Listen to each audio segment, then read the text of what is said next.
Good morning, students. Today we will discuss the poem A Thing of Beauty. This poem is written by John Keats, and in this poem the poet wants to say about a beautiful thing. The poet says that the beauty of a beautiful thing always increases. It never decreases, and all the natural things are beautiful things which are gifted to us by God. So, in this way, we are going to discuss about the poem. Now, take a look. A Thing of Beauty is a beautiful poem written by John Keats. A Thing of Beauty, एक poem जो John Keats के द्वारा लिखी गई है. The poet says that a beautiful thing is a source of endless Joy.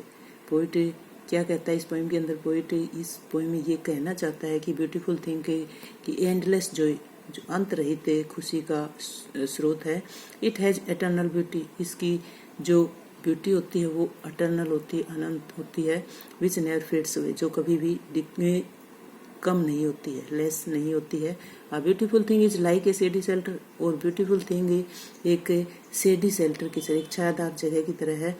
Which gives us sleep full of sweet dreams. वो shady shelter हमारे को क्या करता है?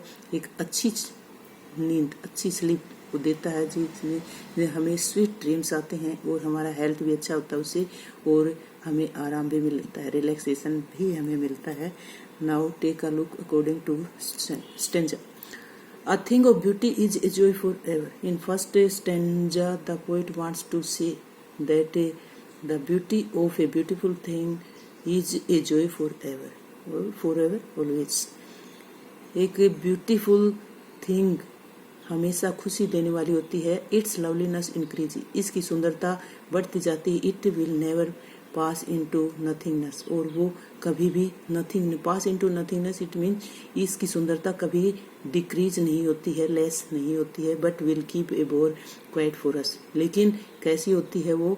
एक बोर सैडी प्लेस की तरह वो होती है हमारे लिए. And A sleep full of sweet dream. और वो बोर वो सैडी प्लेस से हमें क्या होता है, हमें क्या मिलता है? हम उसमें अच्छी नींद ले सकते हैं. अच्छी नींद अगर आती है तो स्वीट ड्रीम्स भी आते हैं, हेल्थ भी अच्छा होता है. एंड क्विक ब्रीथिंग, और ऑक्सीजन हमें ज़्यादा मिलती है और अच्छे सांस से हम वहाँ पर ले सकते हैं. Bower means a shady place under a tree. In second stanza the poet wants to say therefore, इसीलिए कि जितनी भी ब्यूटीफुल थिंग्स हैं इस अर्थ के ऊपर, वो सारी क्या है? हमेशा खुशी देने वाली हैं. उनकी जो सुंदरता है कभी कम नहीं होती है, हमेशा बढ़ती है. देयरफॉर ऑन एवरी मोरो, morrow tomorrow. Morrow means here morning. Every morning, हर मॉर्निंग हम सुबह wreathing a flowery band to bind us to the earth. हम हर सुबह एक रेदिंग बुन रहे, वीव कर रहे होते हैं एक फूलों का हार. बैंड हार जो है वो गार्लैंड, हम band us to the earth. इस अर्थ से बंधे रहने के लिए हम डेली एक फूलों का हार बुनते हैं. स्पाइट ऑफ डिस्पोंडेंट, किसके बावजूद इस अर्थ के ऊपर हम रहना चाहते हैं, किसके बावजूद भी. In spite of despondence, sadness in human earth. Noble natures, noble nature good people, good nature people की जो इन ह्यूमन अर्थ, ये जो मानवता आई हुई है नोबल नेचर की कमी होने से, वो जो डर्थ है, जो कमी है, वो wins of the gloomy days, और उदासी भरे दिन. ऑल द अनहेल्दी, और सभी जो हमारी एक्टिविटीज है वो भी अनहेल्दी हैं, हेल्थ भी है वो भी unhealthy. And over darken ways, और हमारे जो तरीके हैं काम करने के भी वो भी डार्कन है. Made for our searching.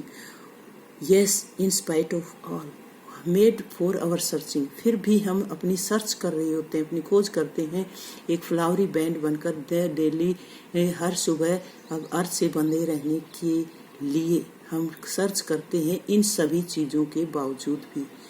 Yes, in spite of all. Poet यहाँ पर क्या कहता है कि हाँ, इन सभी चीज़ों के बावजूद, ये सभी चीज़ें spite of all. All means here despondence in human dearth of noble nature, gloomy days, ये ऑल ये सारी चीज़ों के बावजूद भी हम कोशिश करते हैं इस अर्थ से बंधा रहने के लिए। डेली हम एक फूलों का हार बुनते हैं। Some shape of beauty moves away the pall from our dark spirit. और कुछ जो ब्यूटीफुल थिंग्स होती हैं वो मूव्स अवे, दूर करती हैं पॉल, जो एक पर्दा जो गिरा हुआ है हमारी डार्क स्पिरिट्स पर, हमारी जो बुरी आत्माएं हैं, जो हम बुरे काम करते हैं, तो उनसे ऊपर, उनके ऊपर जो पाल व्हील, जो पर्दा जो है गिरा हुआ है, उसको हटाने का वो अच्छी चीज़ें जो हैं वो काम करती हैं। और वो अच्छी चीज़ें कौन सी हैं? In next stanza poet describes, poet wants to tell that all the natural things are beautiful things and all these things are such as the sun, moon, trees old young sprouting or shady moon। चाहे trees वो काफ़ी पुराने हैं, काफ़ी दिनों के, या थोड़े छोटे हैं, या अभी स्प्राउट हो रहे हैं, या अभी ग्रो कर रहे हैं, ये सारी के सारी पेड़ फॉर सिंपल सी, फॉर ये जैसे एक सिंपल, एक साधारण सी भीड़ जो होती है other animals and such are daffodils. और इसी तरह से जो भी फ्लावरी प्लांट्स हैं वो daffodils, a kind of A flowery plant with the green world they live in. अब ये सारी चीज़ें जो green world means greenery, forest में ये पौधे वगैरह जो भी फूलों वाले पौधे होते हैं, वहाँ पर एनिमल्स भी रहते हैं। तो ऐसे ग्रीन वर्ल्ड के अंदर वो रहते हैं। एंड क्लियर हिल्स, और वहाँ पर जो माउंटेन्स होते हैं वहाँ पर क्लियर, स्वच्छ, साफ जो रील्स, ये स्मॉल स्ट्रीम से जो नदियाँ होती हैं वो बहती हैं। तो ये जो नदियाँ बहती हैं, पानी जिनका इतना स्वच्छ, इतना साफ पानी होता है, और that for themselves A cooling cover make. और वही नदियों का पानी जो क्लियर, जो रील्स होते हैं, उनका पानी cooling cover make against the hot season. जब गर्म सीजन होता है, गर्मी जब होती है, तो वो क्या करता है? अगेंस्ट इसके विरुद्ध एक कूलिंग कवर बनाता है। इट मीन्स वो अगर गर्मी ज़्यादा होती है तो वो ठंडा करता है। द मिड फॉरेस्ट ब्रेक, और वहाँ पर जहाँ से वो नदी है, मिड फॉरेस्ट, उस जंगलों के बीच से ब्रेक, मतलब ब्रेक का मीनिंग थोड़ी सी स्पीड स्लो हो जाना, वो स्पीड जो उनकी वहाँ से स्लो होती है। और हॉट सीजन के अंदर वो क्लियर रील्स से का पानी जो है वो ठंडक देने वाला होता है। In the next stanza the poet wants to tell about mighty dead। It mean जो हमारे अच्छे लोग हैं, जो डेड हो चुके हैं, उनके बारे में। वी हैव इमेजिन्ड, हम इमेजिन करते हैं फॉर द माइटी डेड। हम अनुमान लगाते हैं, हम सोचते हैं, हम स्टोरीज बताते हैं। माइटी जो हमारे जो पावरफुल अच्छे जो लोग थे, जिनकी डेथ हो चुकी है, are lovely tales that we have heard और read.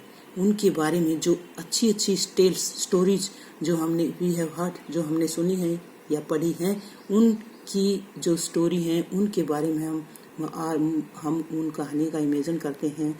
And endless fountain of immortal drink, और एक अंत रहित जो फुहारा, इमोर्टल मीन्स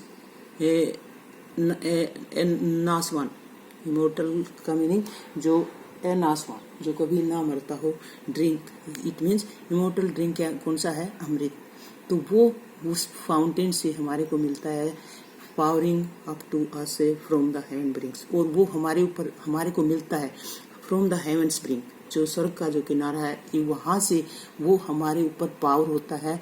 इट मीन्स हमारे को जो भी माइटी डेड पीपल हैं, उन जिनके बारे में हम इमेजिन करते हैं, जिनकी स्टोरीज हमने सुनी हैं या पढ़ी हैं, तो वो इट मीन्स उनकी अच्छी बातें ही हमारे अंदर पावर करती हैं। हम सोचते हैं उनके बारे में, हमारे अंदर वो अच्छी चीज़ें वो डालते। इट मीन्स हम भी कुछ अच्छा करने की कोशिश करते हैं।